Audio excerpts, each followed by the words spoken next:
How to legally estimate interstate moving charges using a binding estimate. Welcome to movingtariff.com, the most comprehensive moving tariff service in the United States. Here's a common question we get from many of our clients who own moving companies or are carriers for household goods, which includes restorators. If you are transporting shipments, then you are required to have an active tariff, which should include an estimate of charges form. How specifically should you go about estimating charges based on the government's regulations? Well, it really comes down to whether you're doing a binding estimate or a non-binding estimate.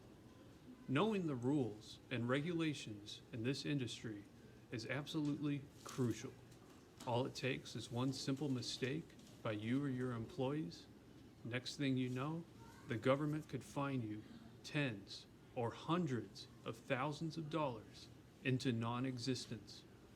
Let's go over binding estimates so you and your team know exactly what to do.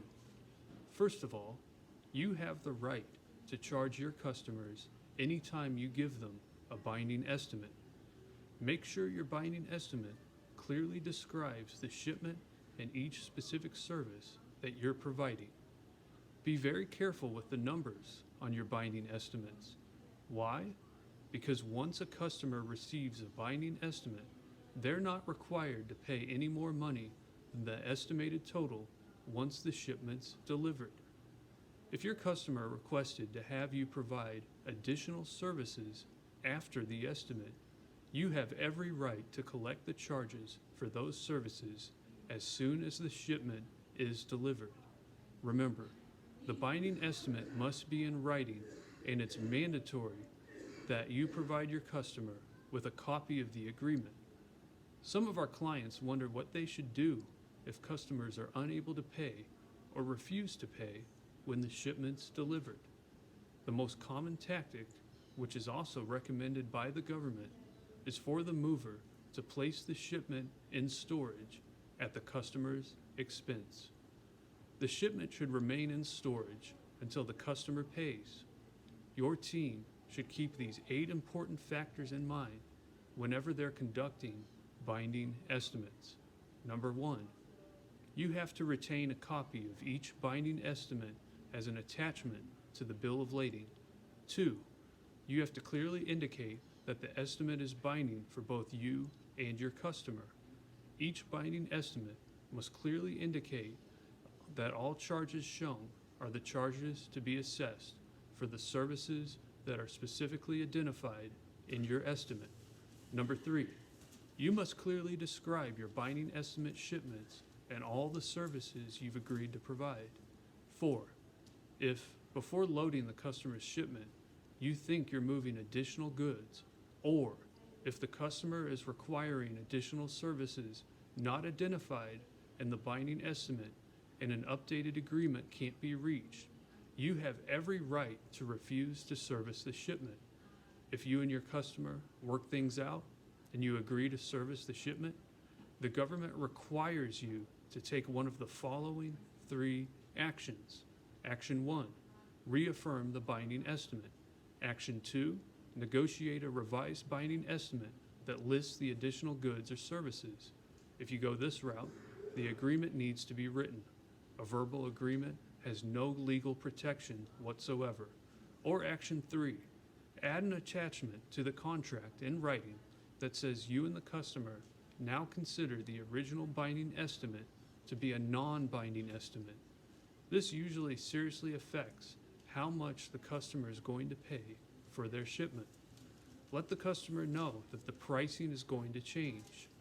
5, remember, if there's failure to create a new binding estimate, or there's no agreement about treating the original estimate as a non-binding estimate, this means the original binding estimate is legally what the customer owes you if your company loads the shipment. The lesson here, never load shipments until your team has thoroughly made sure that the right agreement and estimate is in place. Remember, you can't collect more than the amount of the original binding estimate. Number 6, if the customer requests additional services after the bill of lading is executed, Your company should immediately collect the charges for these services when the shipment is delivered. 7. If your company has to perform impractical operations that are defined in your moving tariff in order to get the shipment delivered, you are entitled to collect the charges for these services as soon as the shipment's delivered. But remember, charges for impractical operations cannot exceed 15% of all other charges due at delivery.